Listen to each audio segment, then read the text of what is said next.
Yeah, it's pretty much a running gag at this point. Hey everyone, this is Kevin the Apptrepreneur, and thank you for indulging in that pointless intro that had absolutely nothing else to do with this video. I'm just kind of in a quirky mood that way. But anyway, we are going to talk about Uber and the fact that they have actually been fined by the UK for their data breach. Now, I personally think there's been more than one data breach.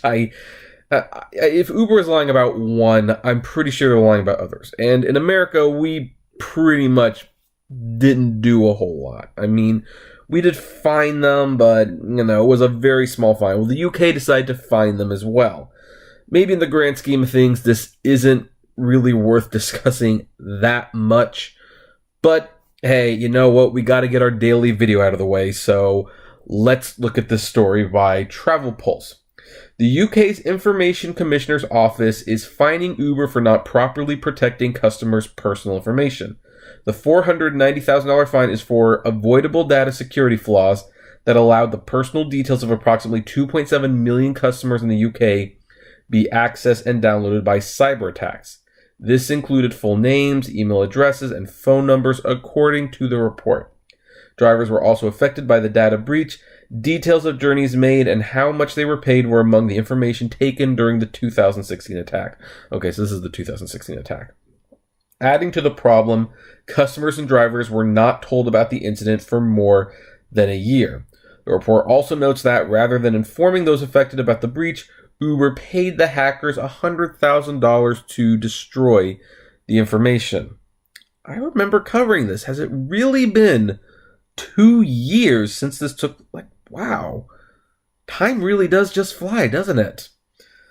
This was not only a serious failure of data security on Uber's part, but a complete disregard for the customers and drivers whose personal information was stolen. At the time, no steps were taken to inform anyone affected by the breach or to offer help and support. That left them vulnerable, said ICO Director of Investigation Steve Eckersley. I think that's how I'm pronouncing it. And, by the way, I like that photo. That's going to be my thumbnail. I really like that photo.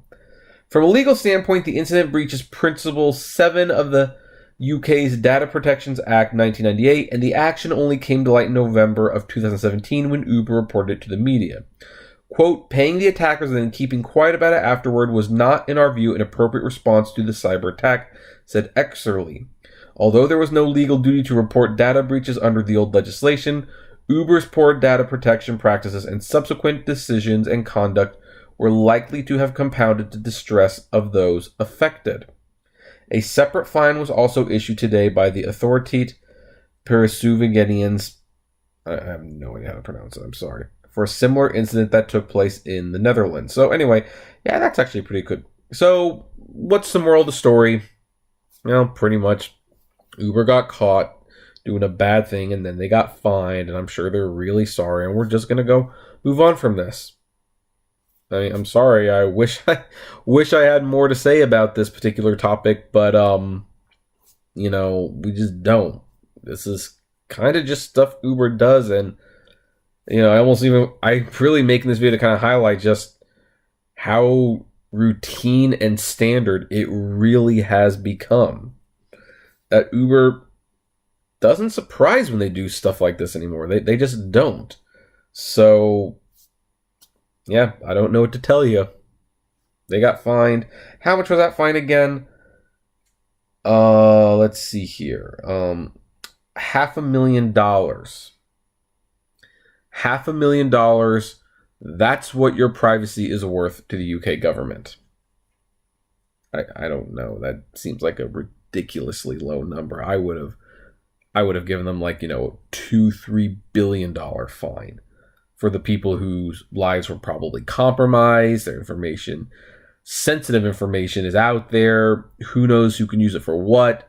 Talk about social security numbers, credit card information, email addresses, your Netflix account. So, yeah, I think they got away. As always, Uber gets away with pretty much nothing. But of course, what do you folks think? Do you agree, disagree? Do you think they got just what they deserved? Do you think they could have gotten a little bit more? I would love to know. So comment below, like, favorite, share, subscribe. And if you enjoy my videos, consider becoming a Patreon member. It's totally optional, of course, but even as little as $1 a month goes a long way to helping the channel run smoothly. And as always, flame responsibly. Have a good one.